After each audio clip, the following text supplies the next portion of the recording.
Begin the current Daf in Pesachim Daf Yomi. Begin on the second line Daf at the top of the Yomi.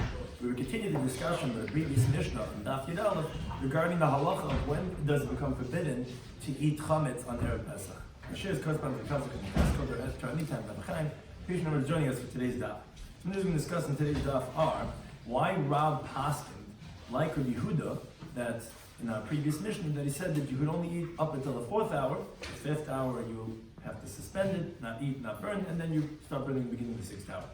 The Gemara then discusses the exact nature of the 2 loaves of bread on Amud Beis, regarding that we said in the Mishnah that they were displayed on Har Bayis on Erev Pesach. What exactly were these 2 loaves that they were puzzle? And some of the key terms and concepts we will discuss today's daf are halacha gibra machriya. We paskin like the compromise position, but it has to be not just a third opinion, somewhere in the middle, has to actually be the machriya. The concept of chashada, which is that a person has to take into consideration that it shouldn't be that he's suspicious that he's doing something wrong. Like it says in the pasuk, "V'yisin nekim Hashem and Yisrael," you have to be clean from God and from the Jewish people. Imavin kashim based on psul is the concept that you're not allowed to cause a carbon to have to be invalidated earlier than the time of how much it's allowed to be eaten. And Kalam and Lizard Kazar Dami is the concept that whatever is ready to be thrown and the blood on the Mizmech, it's as if it was thrown, and we'll see the ramification of that concept. So begin the current Daf. Rabbi Gimel, second line down with the top of the oven. I'm Rabbi Nachman Lamar. It says Halacha Rabbi Yehuda. We had a 3 machlekes in our Mishnah regarding when's the final time of eating chametz in Erev Pesach, either the end of the 5th, or which was like Remeir, or the end of the 4th, which is like Rabbi Yehuda, which he says the whole 5th you can't eat it, you're toilet the whole 5th. And then there was an opinion of Rabbi Gamliel, who he said that actually you could eat up until the 4th, and then Shuma up until the end of the 5th, and then Sefer Kol, then you're Sefer B'Tchila Sheish. That Rav Nachman is saying, the halacha is like Rabbi Yehuda, that you eat up until the end of the 4th, you're toilet in the 5th, you don't do anything in the 5th, and then you burn at the beginning of the 6th. On that one, Rav Nachman, so Rav said to Rav Nachman, who was saying over this teaching of Rav, why is Rav saying the halacha is like Rabbi Yehuda? The name of our halacha Reb Meir, let the master say the halacha is like Reb Meir that says you could eat it the whole 5th hour of Erev Pesach. Why? Because the Sasmon Tanakh say we have the non-miss Mishnah like Reb Meir. You generally say the halacha is like Stam Miss Eaten. There's not like in the Mishnah later on the Chafal from out. The Mishnah says the following words: Kol Shal Shemutu Lechel. As long as you're allowed to eat the chametz, Machel. You're allowed to feed the chametz to your animals, your wild animals, your birds. Now it sounds like the inference is when you're not allowed to eat, you're not allowed to feed. It says when you're allowed to eat, you feed. When you're not allowed to eat, you're not allowed to feed. Now, if the halacha will be like a Yehuda, but what do you mean? There's the 5th hour that you're not allowed to eat it, but machal, you're allowed to feed it, because that's what you do in the 5th hour. You're allowed to have manah from it. Rather, obviously, that Mishnah is like a mayor that says, no, you can eat up until the beginning of the 6th hour, and when you can't eat, then you can't feed, because then you have to burn it. So why are you ruling like a Yehuda when you have an anonymous Mishnah like a mayor? That said, Reb Nachman, the Hahilav Stamahu, that's not an anonymous Mishnah like a mayor. Mishum Nikashi Mutter. There's a difficulty in the word mutter. The Gemara later on, Per Kol Shah, asks, the word should have said, if it's like a mayor, Kol Shah Sha'oichel Machel. As long as you eat it, you feed it. Why are you saying Kol Shah Shemutu Lechel? What do you mean that you're permitted to eat it? What do you mean permitted? As long as you eat it, you feed it. Saying you're permitted actually sounds like, as the Gemara will explain over there, as long as there is a person that's permitted to eat, then this person could feed it, which is forbidden for him to eat. And because of actually the difficulty of the wording, the Gemara actually says it actually sounds like Rabbi Gamliel. And what it's saying is, as long as it's permitted for a kohen to eat truma on Erev Pesach, that's chametz, which he's allowed to eat according to Gamliel up until throughout the 5th hour, then machal, then a Yisrael could feed his chulin of chametz to an animal, which is exactly like Gamliel. Gamliel says a truma could be eaten in the 5th hour, but not chulin. So that's what it's coming to tell you. When a kohen could eat, then Yisrael could be machal his chametz to an animal, which is what toilin is in the 5th hour. So obviously you see that you don't have an anonymous mission like your mayor. Then the Gemara says, okay, then the name of Mahalach Gamliel, not like you were thinking because of that anonymous mission, which Tosfos discusses why wouldn't that be at least according to Gamliel or mayor. But the Gemara is saying the halacha should be like Gamliel in our Mishnah, where the Havalei Machriya, he's a compromise opinion. He's somewhere in the middle. Why is he somewhere in the middle? Because your mayor says that you could eat throughout the 5th hour. Rabbi Yehuda says you could only eat up throughout the 4th hour. Rabbi Gamliel is somewhere in the middle. He says, okay, chulin you can't eat in the 5th hour, but shumi you could. So he's somewhere in the middle. And we know the halacha is all like the compromise position. So why are you ruling Rabbi Yehuda? Rule like the middle position, that Rabbi Gamliel. So that, Amalei, he says, Rabbi Gamliel lav machrihu. No, Gamliel is not a compromised position. Why not? Tam denafshe kam, he's giving his own reasoning. The Gemara explains later on that a third opinion is not considered the decisive opinion, and this is considered a third opinion. Why? The main Yehuda didn't mention any differentiation between the time of eating truma and the time of eating chulin. In other words, if the Mishnah would have said the following words, Yomei says, whether it be chulin, whether it be truma, then you could eat throughout the 5th hour. Rabbi says, whether chulin, whether truma, you could eat throughout the 4th hour. And when Leil would say, for chulin, then you could eat it through the 4th hour. Truma, you could eat it through the 5th hour. Then he would be the compromised position. But now that they didn't mention anything about truma and chulin at all, so they didn't allude to the fact that there's the division between them on these chulin and truma to say that Leil is somewhere in the middle, and therefore he who is making up the differentiation is a third opinion. He's not somewhere between the two of them. They didn't mention anything about them. And therefore, that's not considered a ma'ila, and therefore we don't rule like a Gamliel. So we don't have reason to rule like Rabbi Meir, we don't have reason to rule like Gamliel, and therefore he rules like Rabbi Yehuda. Which Tosfos says you really have to rely on the V'yibai Sema anyway, because that Stamas Ni'in is either like a Meir or Gamliel, it's not really like Rabbi Yehuda. So why would you rule like Rabbi Yehuda? So the Gemara says V'yibai Sema, another reasoning why we would say that Rav ruled like Rabbi Yehuda, because Rav Dama Kiai Tana. Rav holds like the following Tana, who is like Rabbi Yehuda, the Tana going to Brisa. Now the Brisa is going to be a concept. Again, this is Talmudic style, I always like pointing it out. It's going to be about an idea. Somewhere in there is going to be this idea that this Tana holds like Rabbi Yehuda. But it's a whole different concept that they're talking about. Arba Asar Shchalis b'Shabbos. If Erev Pesach, the 14th of Nisan, falls out to be on Shabbos. So then the halacha, what do? You have to get rid of the chametz on Erev Pesach, but it's Shabbos. So the halacha is Malarnas HaKol Lefnei Shabbos. You get rid of all the chametz from before Shabbos. And V'sarf and Trumas, you burn all the Trumas, whether there be Tameas, Tamei Truma, or Tzluyas, whether suspended that of Truma, that is meaning if it's Suffolk, if it's Tamei, or if it's Suffolk, if it's Tahar, the Tyrus, or whether it be Truma that's Tahar, but Umeshayim and Taharis, we leave over from the Truma that's Tahar, mustn't stay Sudas, 2 meals worth, as Rashi points out, not 3 meals worth, because the Shalosh Sudas you have at Shabbos, you have at night, you have in the morning, and you have in the afternoon. Erev Pesach, you're not allowed to eat in the afternoon already chametz, so you're not going to be saving 3 meals worth of chametz. You'll save 2 meals worth of chametz. And this is the key words over here. Knei lechel adalid shoyz, so that you can eat up until throughout the 4 hours of the day. That's the Rabbi Lazar. So you see that what does this Rabbi Lazar hold? He holds like Rabbi Yehuda that even truma can only be eaten throughout the 4th hour. That's, and as we'll see shortly, that they say the halach is like this opinion, and therefore that's why Rav holds like Rabbi Yehuda, who this Rabbi Lazar is saying like him. Now, but then first the Brisa goes through to explain the machlekes between the opinions. Amalei, they said to Rabbi Lazar, no, you shouldn't burn the tar and trumas at all on that Erev Shabbos, because it's not time to burn it yet. Because even though the guy has enough truma for his family, for that of the kayanim, but Shemi Yimtzulahen, maybe they're going to find kayanim that I guess they'll be oichlin, that to be able to feed them the truma. We don't want to actively burn truma if you don't have to on the 13th of Nisan, because you want to tell me to get rid of it on Erev Shabbos. Erev Shabbos is Erev Yom Tov, which is the 14th. You want me to get rid of it on the 13th of Nisan? And if you don't find any guests, so then you'll feed it tomorrow to the dogs of the kahanim, or you'll just be mavatlid. But don't burn it on Erev Shabbos, 2 days before Pesach, when you might find kahanim that are tar. On that Amal Hanshar, Blazer said that Kavar Big Shulei Matzu, they already looked for kahanim, and they didn't find. In other words, on Shabbos, guests are not coming. And they already know from Erev Shabbos who are the kahanim in town. They tried getting rid of the chametz. Erev Pesach, I'm trying to unload all those toasty oats and all these. I tried already. I know the kahanim in town. So what's the point of holding on to it for Shabbos? So Amalei said that no, Shema Chutz Lachem Alanu. Maybe out of the city walls, within the Tchum, there were kahanim that are guests that have come to town, and they're going to come tomorrow on Shabbos, and maybe you will be able to find kahanim. Therefore, don't burn it on Erev Pesach, on Erev Shabbos of Erev Pesach. Now Amalei said to them, but the Reichel, according to your reasoning, that you guys are concerned that maybe there's going to be guests. So then why don't you differentiate only by Taharis?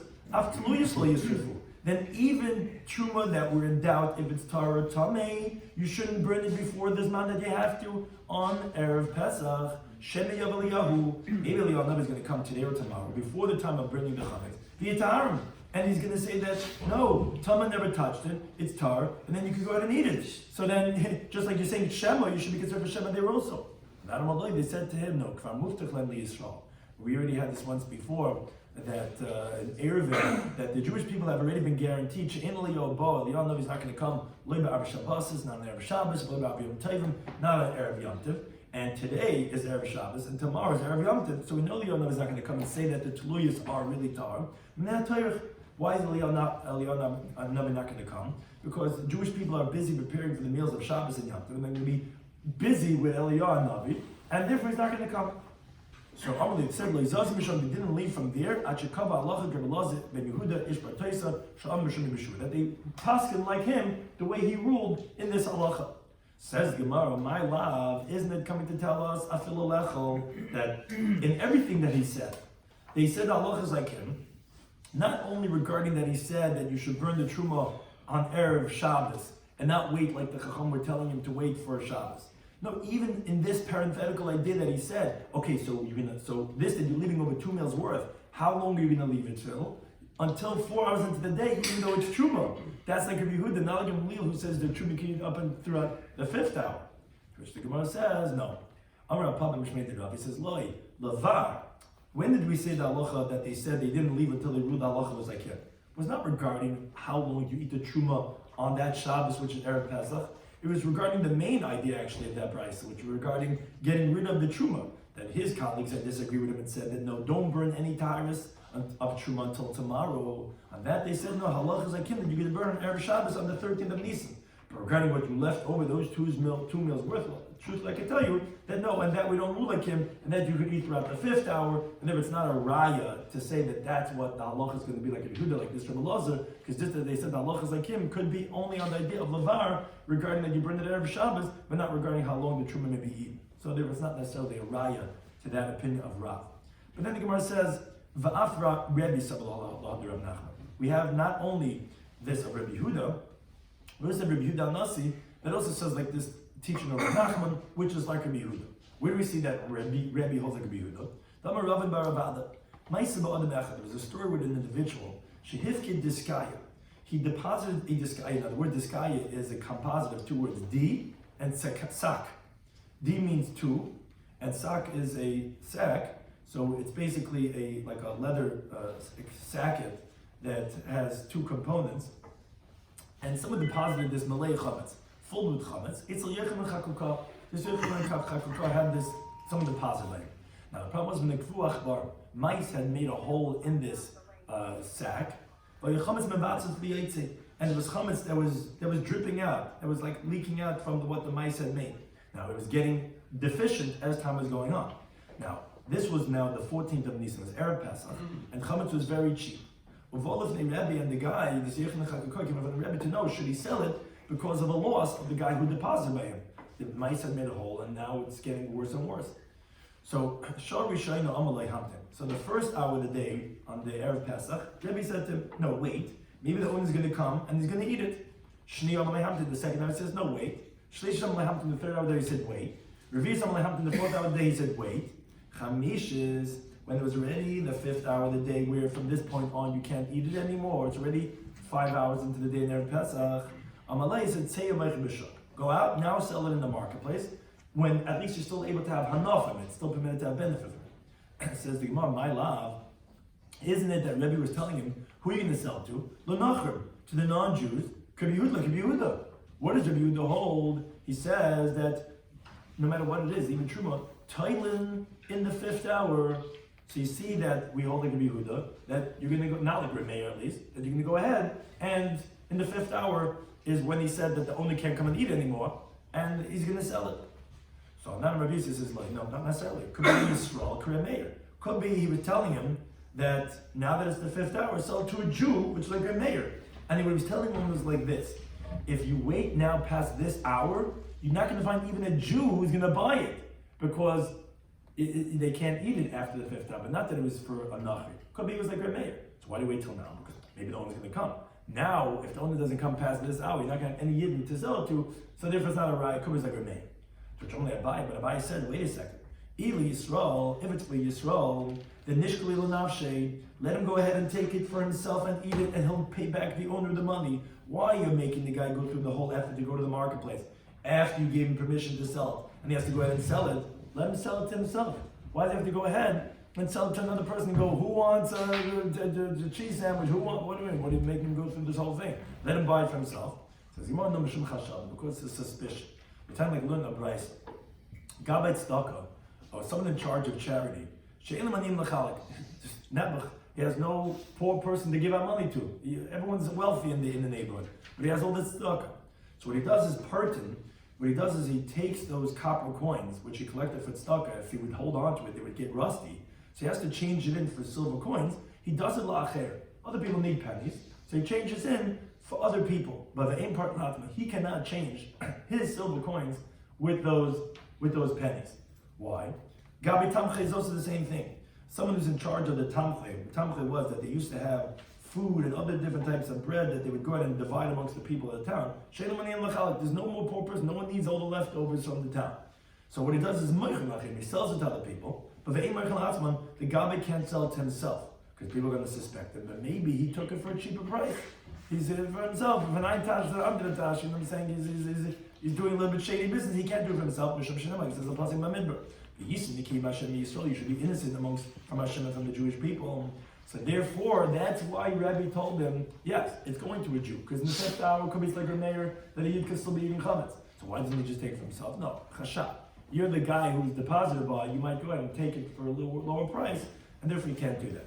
However, the Gemara rejects this rejection. In other words, the Gemara wanted to bring this opinion of Rabbi as a right to Rav Nachman, Allah like Yehuda, that you could only eat up until the 4th hour, and the reason why Rabbi was selling this on the 5th hour was for Nachri. On that, the Gemara rejecting and saying no, it could be like a mayor, and he's selling it to a Yisrael because this is the last hour the Yisrael could eat it. On that, only Rav Yosef, who he was rejecting and saying that maybe it's talking about Yisrael, says no, but Ferish Amal, and you told us explicitly that Seyu Machal Nachrim. The Rebbe had told him, go out, now it's in the 5th hour, now they only can't come and eat anymore because it's forbidden to be eaten. Sell it to a non-Jew, which was like Rabbi Yehuda, which was like Rav Nachman. As Rashi points out, as we find many times in Shas, Rabbi Yosef became ill and he forgot his learning.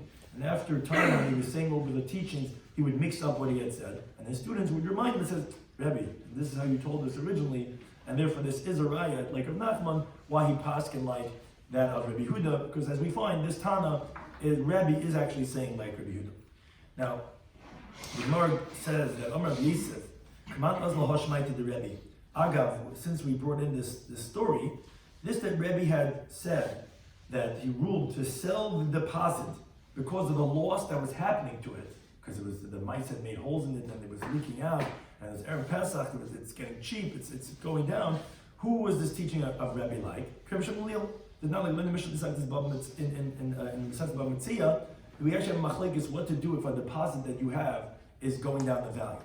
Hamafkid Peir says Chaver. If someone has produce by his friend that he deposited, Afilehin Avudin, even if they're really, it's getting worse and worse, it's going down in value, it's getting lost. The Tanakh says you don't touch it. The guy deposits by you, that's his thing. Shmuel says no, Muhammad Besdin. You sell it in the courts. We do it specifically in the courts. The place goes through a whole lengthy discussion about that. Because in the courts, they're making sure that you're selling for the appropriate value. And the Hashem is available because it's a loss. The guys that he deposited, you want to return to the lost object, you do sell. So you see that this story of Rabbi was like Rabbi Shloimy, because what are you touching? If this guy deposits chametz, whatever happens, happens. Like Rabbi Shloimy, that's your responsibility. And when Abaye says no, it's not true. It's not necessarily like Rabbi Shloimy. Didn't we learn regarding this? This is late. We didn't learn the Tanakh says don't touch it. Ella only has to continue to be big. Which the way Rashi explains that means to say that it's only missing the way it usually happens. Most food items, they become deficient over time. As the Gemara Bamitzia that Amalaf says, for wheat and for rice, it's gnawing half a coffin for a quart, it gets more and deficient as time goes on. That's when the Tanakh says don't touch it. But more than that, Mochem Bezdin, then even the Tanakh would agree that you sell it in the courts. Says the Gemara, over here, where it's totally getting ruined because in a few moments it's going to be asbana, it's chametz. So therefore it's not true. It could be like every opinion Rabbi was like, because it's going to get totally ruined, and everyone would agree to that concept. Now going back to the halacha of our previous Mishnah, when we quoted the three opinions of Meir, Yehuda, and Gamliel regarding when's the latest you could eat chametz, Meir was the most lenient, who said you could eat up until the end of the 5th hour. Yehuda was the most stringent, you could only eat up until the end of the 4th hour. And when Lil was somewhere in the middle, he says, okay, Truma you can eat up until the end of the 5th hour, Chol you can only eat it up until the end of the 4th hour. Now, in that, when we quoted Rabbi Yehuda, Rabbi Yehuda says that actually, I'll prove you my opinion, that we say that Oichlin Kol Arba, Toilin Kol Chamech, and Sarfin Tchil Sheish, this is what they used to do in the base of English. He says, Shtei Chalos V'chul, with these 2 loaves of the Taida sacrifice, which you bring these loaves, they were there, that were psulas as a symbol in the base of Mikdash to show you up until when you could eat and burn and so on and so forth. Now, Tanin Kamid Rabbi Yehuda, there was a teacher of Bryces, a friend of the Amay Rabbi Yehuda, that it says that where they have these 2 chalas, al gav ha'itzdava. It was on the benches themselves. That's the word gav. Now, on that Amalei, on that Rabbi Yehuda said to that, the one who was saying over the Bryce, you think they needed the bread to hide them? What do you mean? You wanted people to see them. On the benches, no one could see them far. So Tani rather amended the wording al gadol ha'itzdava. It was on the roof of these benches, meaning these benches had roofs like you have by the bus stops to go ahead and protect people from the elements. On the roof of those itztavas is where they put the bread, so everyone could see those breads and know, oh, 2 breads are still there, we can still eat chametz. 1 bread was taken away, okay, we can't eat, but we don't burn. And when the other one's taken away, then they know it's time to burn. And so to Amar Rechava, Amar Rabbi Yehuda, he says, Harabayas, the Temple Mount, Stiyad Kafalaya. They were a row of benches all around, and you had 1 bench within another bench going around the Temple Mount. The Temple Mount was a circular bench going around that was double. He says, it was called the storefront bench, because it was a bench within a bench, and again, we're saying that the breads were put on top of the roof, not on the bench itself, because then no one was able to see it from a distance. And we said that one of these breads, they were the breads of the Karbatayda, that they were invalid. So the Gemara asks, my psulas, why were they invalid? There's actually some Gemaras have the Girsa. How could this always be? That you're going to have breads of Taida, the Erev Pesach psulas, that you're always going to have every Erev Pesach invalid breads from a Karban Taida, because these are 2 breads of a Karban Taida. The Mashma sounds like it was prepared, like every year Erev Pesach, this is what they would do. You have the red light, the 2 lights, and you have these 2 breads, and that's what they always did. Where'd you always have 2 carbones, from 1 carbon, 2 breads of the chalas of the Taida that were invalid? So the Gemara has a few different interpretations. Amar Reb Chanina says, since there were so many breads of a carbon taida on the 13th of Nisan, because whoever had to bring a carbon taida, when a lot of Jews, they weren't there all year round Yerushalayim. They would be oilerek, and they would bring the carbonas they had to bring. And as we'll learn in the Seftet Rosh Hashanah. So then they would bring it on the 13th, they would come early before Erev Pesach, whatever Yom Tov it was, and they would bring their carbonas. So they would come on the 13th of Nisan, and there were so many karbanos taida, so nefsal belina. So the morning of the 14th of Erev Pesach, there were so many breads that they brought in every karban taida. There were 40 breads. 10 of those breads were chametz, like it says in Vikazan, al chametz lachem chametz. So there were so many breads, and so many people bring karbanos taida, that there were going to be so many breads that there was every year Erev Pesach, there were 2 breads that were invalidated, because when the morning of the 14th, it's already nifsal from Nisa, it's already left over. The time like learn the Brisa. You don't bring a carbon taida on Pesach, and that's why we don't say mizmal asayda. We don't say it on Pesach, on Erev Pesach, because you don't bring a carbon taida on Pesach. When they chametz Shabbat, because one of the breads that you bring in the carbon taida are chametz free. So says the Gemara of Pasha. Obviously, what is the Brisa teaching us? We know that. So Amar Rabbi Hava, he says, no, we hear what the Brisa is saying. Yudal V'skina. We say you don't bring a carbon taida on even the 14th of Nisan Erev Pesach. Why? Why can't you bring a carbon on? You're allowed to have chametz in the morning of Erev Pesach. No, Ksava, because the Tana holds, Ein Levin Kachim Lebeis Absul. We don't bring a carbon on a day that it's going to be diminished the amount of time you could eat it, that the Torah had established how much you could really eat it. And therefore it's going to cause it to be prematurely nicer to become left over. The Torah can be eaten for a day and the following night. If you bring a carbon taida on the 14th of Nisan, you could only eat the chametz breads up until 6 hours into the day, until noontime. You're losing out the whole rest of the day and the night time. So therefore, what would happen is like this, says the Gemara. So the Kuli Alma said everyone who had to bring a carbon taida, b'shleisha asamaisu, everyone rushing to the Beis Hamikdash, they came a day early on the 13th of Nisan, because you're not allowed to bring it on the 14th of Nisan, and for sure not on Pesach. So since there's so many carbonas taida that were brought on the 13th of Nisan, nifsalas belina, they were invalidated by being left out overnight. Because you can't have so many people eat so many breads. And since they're invalidated, so they would put it there on the Gag HaYitztara, because as Rashi says, if they were kosher breads, they wouldn't put it over there to be invalidated actively, that you leave it there until the time it has to be burned and get ruined. No, these were breads that were already invalidated from the morning of the 14th because they left it overnight because there were so many people. Anyone want loaf of bread, and they put it in the box in the shul. No one's touching the hefker breads. It's going out into the garbage. What are you going to do? Here also, they had so many breads, and this is the way Rashi explains it. Taisa says differently, but that's one approach regarding what were these possible breads. Says the Gemara B'Shuma B'Yanei, they actually say no. Shiur Hayu. These were actually kosher breads at the time. In other words, that even if they didn't have such a big invalidation, like the first interpretation was saying, like it was left out overnight, was called psulina, that it's already ready to be burned. No, even so, even if they just don't have an ability to be eaten, but they still need to have what's called ibud surah. Ibud surah means to say that it's not yet possible you could burn it. You still have to wait for something to become invalidated more than that.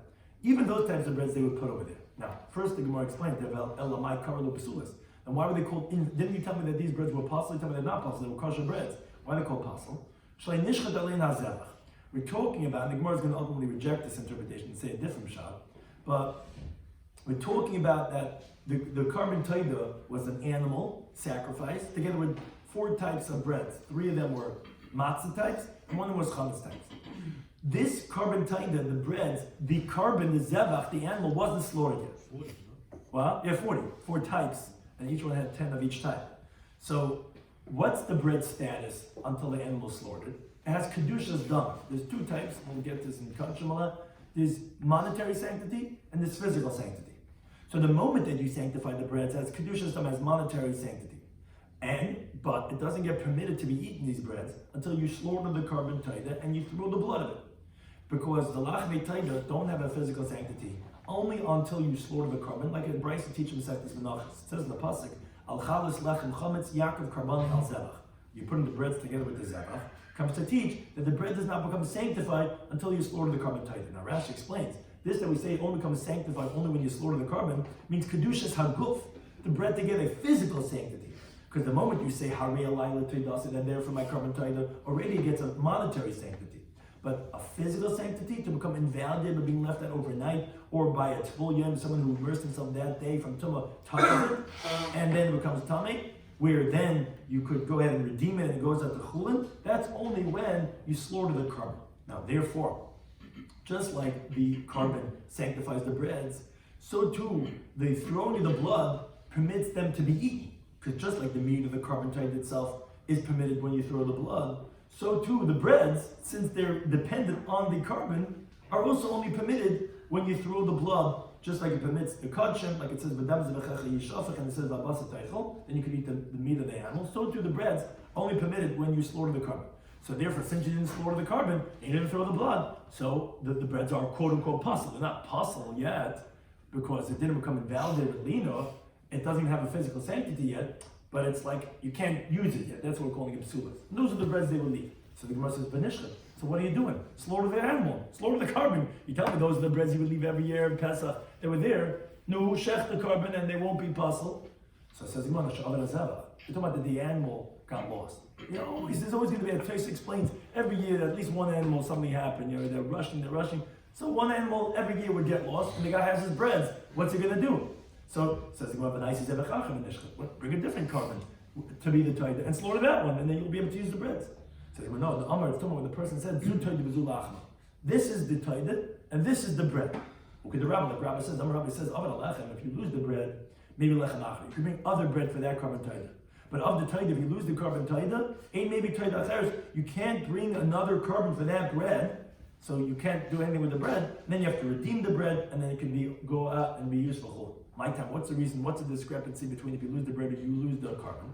Lechem glal taida. The bread is secondary because of the animal carbon taida. As we said, the primary is really the carbon. So since it was established for this animal, it's possible to another animal.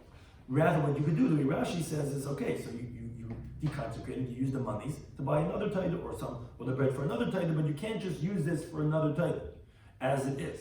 But the aim taida glal lechem, the carbon taida is not secondary to the bread because that's the primary. So that's what we said. If you lose the bread, okay, you just get other breads. If you lose the animal, you're stuck. So that's why these are the, so to speak, possible breads that they would leave Erev Pesach. But the Gemara says, but v'nifkarinu. V'nifrikinu. What do you mean? Be mafkir, the breads, v'nifrikinu l'chulim, and it'll come out and be deconsecrated, because as long as it doesn't have a physical sanctity, which we said it doesn't have until you actually go and slaughter the carbon taita, it can be redeemed. And since you can rectify it, why are you leaving the breads? Because you can't use it for any other carbon, to show us the sign of how long it's going to be there to when you can eat it. But you're wasting such money. You could redeem it, and then you could use the money to buy another carbon. So why are you going ahead and making a loss for kachah? So the Gemara rejects it and says, Eli, you're right, a different interpretation. The truth is that the carbon was already slaughtered, and therefore you can't redeem it anymore because it already has a physical sanctity. But we're talking about that the blood of the carbon spilled out. Now the thing is, this is where it's interesting. The bread can't be burnt yet, and you first have to do what's called iber tzur, which is like a transformation of invalidation. As the Mishnah teaches later on, that whatever has an invalidation in its body, in its own essence, you burn it right away. But if the invalidation is only, let's say, in the blood or in the odor, then you have to wait till it becomes invalidated by nicer, and then you burn it. So here also, by these breads, there's nothing invalidation happened in the breads themselves. They weren't like nicer or lean or something like that. It's just, what can you do? The blood got invalidated because it's spilled out. So that's not ready to be burnt yet. So what do you do with these breads? Those are the breads that they would disgrace it a little bit, and they would leave it over there. Al gaga itzda, but the people saw that if they're still there, you could eat chametz. One was taken away, you could eat toilen, and then they're both taken away. Then you stop burning because they're like these psulites. They're not really intrinsically puzzle, but they are. You can't be redeemed anymore because they already had a physical sanctity. The animal was slaughtered, but you can't kasher it because the blood was already spilled out. The blood got lost. You can't throw the blood anymore to permit it. So it says ukaman. And who's that going like that? You're saying that the slaughtering itself already gives the bread a physical sanctity, then you can't redeem it anymore, and therefore you can't redeem it, but it's still possible because the blood got spilled out. Says Gemara, it must be Rabbi like Rabbi. Why is that necessarily like Rabbi? Because Rabbi says Shnei Dvarim Hamatim. When you have two things that permit a carbon, which is the slaughtering of the animal and the throwing of the blood, they permit a carbon, and they're both dependent, right? You can't throw blood without slaughtering, and slaughtering itself is not enough because the main part of the carbon is the blood. So these two things that permit, it says Rebbe, Mali, they elevate, this is what the first opinion is saying here in the Brisa. They elevate the animal one step to have a physical sanctity, one without the other. So though the carbon is not permitted until you have the second one, which is the throwing of the blood, but it already has a physical sanctity from the moment that you slaughter it. How do we see this? It's the time we learn the Brisa. Kivsi Atzeres. When you have the lambs of Shavuos, which is the carbon that you bring on Shavuos, it also come with breads. Ein mekachin es halechem, these are called the shtei halechem, that it doesn't sanctify the breads, ela b'shchita, only with slaughtering of the carbon, because the shtei halechem of Shavuos are dependent on the two lambs of the shlamim, which it says in the pasuk in Mikra Chav Gimel, v'shnei chavasim b'nei shon l'zevach shlamim, and then v'heinu v'koyin oisim halechem v'kum tnu v'fnei Hashem, which we learn out from the Lachmei Toida, that they're only sanctified, as we mentioned, by the slaughtering of the carbon, as the Gemara says, so too is the Shtei Halechem. There's a few carbonas that come with breads with them. And you have that, what we mentioned before, regarding the Lachmei Toida, the Thanksgiving offering of someone who is saved from a difficult situation, he brings a Toida, he brings 40 breads. On Shavuos, there's also carbon, that the communal shlamim, it's called Kitzat Seres, also comes in two breads called the Shtei Halechem. So we learn from there that the breads are dependent on the zerach.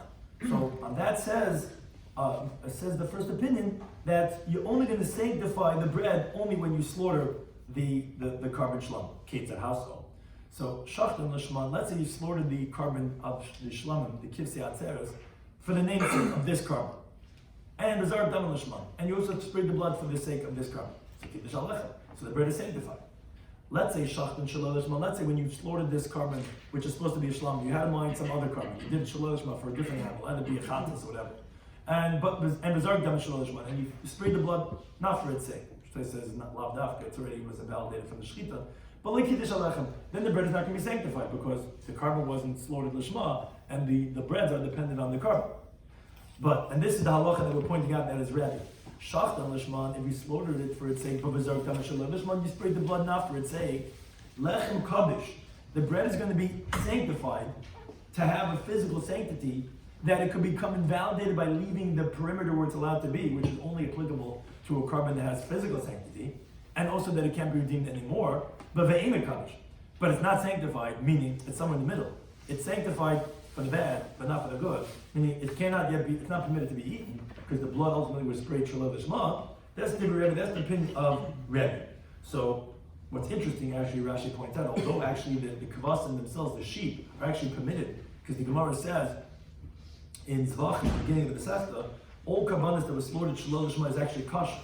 It's just it just doesn't fulfill the obligation. And as the Brisa teaches in the second paragraph of Seftas Beya, that the kivsei atzeres that was slaughtered Shalom Lishma, you spray the blood and the meat is eaten, but you tell me that the breads cannot be eaten. So yeah, actually the shlamim, the animals could be eaten, because like regular shlamim. But the breads, since you're not considering this as a kivsei atzeres, because it's not fulfilling the obligation of the kivsei atzeres, it's just like a shamay nadava, so what's permitting these breads? The breads are only if you bring kivsei atzeres. The atzeres, the carbon itself, can be eaten because we consider it like a shlamim. But shlamims don't come with breads.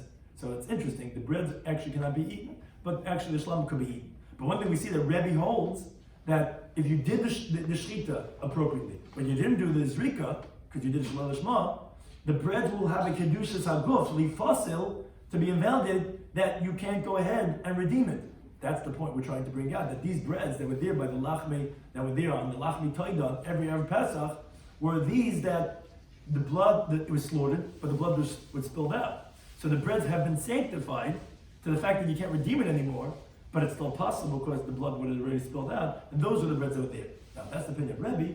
The laws of Rabbi Shloimy, he disagrees. He says no. The bread does not get a physical sanctity.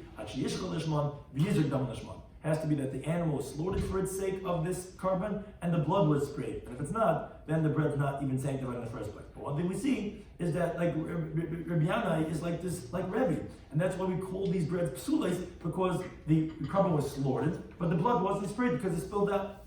Says the Gemara, no, it doesn't necessarily have to be just like Rebbe. I feel like you could even say that not Rabbi Yanai is like Rebbe. You could even say Rabbi Shimon. It's even like the opinion who says that just by slaughtering is not enough. For the bread to be sanctified, to become invalidated, that you can't go ahead and redeem it, has to be that it was even sprayed the blood. So what's the case talking about? In our case of our Masechta, regarding the Lachmi Taina, the reason why they can't be redeemed anymore, because they have a physical sanctity, but they can't be eaten, is you had received the blood in the cups, you did Kabbalah, but then it got spilled out before you were able to do the Zrika. Rabbi Shimon, because Rabbi Shimon, who is this second opinion, who holds you need to have the Shchita and the Zrika, but he holds like his father that's born in Baba Kama and Meruba that Vayin Beis. The Amar that his father says that of Rabbi Shimon, whatever is ready to be sprayed. Meaning the only thing that you're missing is the act of spraying, but it's all ready to go, is Kizar, that it's like we're sprayed already. And we'll see that concept over there, where if you have something that's ready, something's ready to be done, it's like it was done. So therefore it gets the designation of all the invalidations of being of kachar. Now as Rashi points out, obviously it's not permitted until you actually go ahead and do the actual zrika. But it will have the invalidations of as if the zrika was done, to make it that as kedushas haguf to become invalidated. So therefore the halacha of our Mishnah of regarding the breads that were there could even be like Rabbi Shimon, not just like Rabbi, because since the blood was ready and received, it was oim lizarik. So although ultimately it was spilled out, but it's still going to be considered as kizar dam. Now, another opinion of this halacha, Tanu in the Brisa, where Tais explains it as another opinion. Mishum Rabbi Laza Amru, in the name of Laza, they said that this of the two breads actually kasher is right. They were actually kosher breads in the Tanya. Now, what we were talking about is actually that like going according to Rabbi Gamliel, who he said that truma was eaten the whole fifth, and lachmei toid is like truma. And therefore, that's actually what they would do. Because as long as the breads were there, all the people ate it. That was at the fourth hour. Nitla achas mehen, when one of them was taken to be eaten in the fifth hour, because the lachmei toid, they could still be eaten like truma, then toilen, then all people, regarding their chulin, they wouldn't eat, but they wouldn't burn you. When both were taken away, now they would take away at the end of the fifth hour. They would take the second one to quickly eat it before the sixth hour, then the schiluk kul and then everyone would stop burning. That's the third interpretation of what these breads were doing over there. They actually were kosher, and they were actually eating until the last moment. But that was the process of eating the first one before the 5th hour, and then the second one at the end of the 5th hour, right before the 6th hour, to quickly eat up the breads before they became puzzle and when everyone has to go ahead and burn their chametz. Now, Tanya, we look at the price of that. Abba Shaul, he says, as we continue to Dalam and Aleph, that actually it wasn't breads. Shtei paras hayicharshes. There are actually these 2 cows that were plowing, or Tes says it looked like they were plowing, that on that day, on the 14th of Nisan, as a simon, Bahar Mishcha, on the Mount Olives, where Kozman Shtei Charshes, as long as both of the cows were plowing, everyone would eat all their chametz. Nidla Achsman, when one of the cows was taken away, and Taylor people realized, okay, one was taken away, time to stop eating, but you don't burn it yet. When both cows were taken away, then everyone started going ahead and burning their chametz, which again is just the same halacha like Yehuda, but a different simon, not that of bread, but rather of these cows that look like they were plowing. Something that's discussed in today's daf, Pesachim Daf Yomi, was Rabbit said halacha is like a Yehuda, which is that you suspend in the whole 5th hour. You don't eat, but you don't burn. Now, why? Because we don't have a stam mishnah like Remeir later on in this Masechta, because the wording of mutter doesn't sound like Remeir. According to Mishnah, it says they calls man shaleichel machel. Calls man shamutter lechel. No, that sounds like actually like Reb Gamliel. Now, so why do we say Allah is like Gamliel? Not because that's stam mishnah, but because he's machriya. He's somewhere in the middle. He's like, he says, okay, like Rabbi Yehuda regarding that of Chulin, but like Remeir regarding that of Truma. Because no, that's what's called Tam de Nafshe Kala. It's not considered the compromised opinion because the other 2 opinions didn't mention anything about Truma and Chulin. If they would say Truma and Chulin either extreme, and you're saying somewhere in the middle, you would be the Machriya, but just making your own middle thing doesn't make you the compromised opinion, everybody don't rule like it.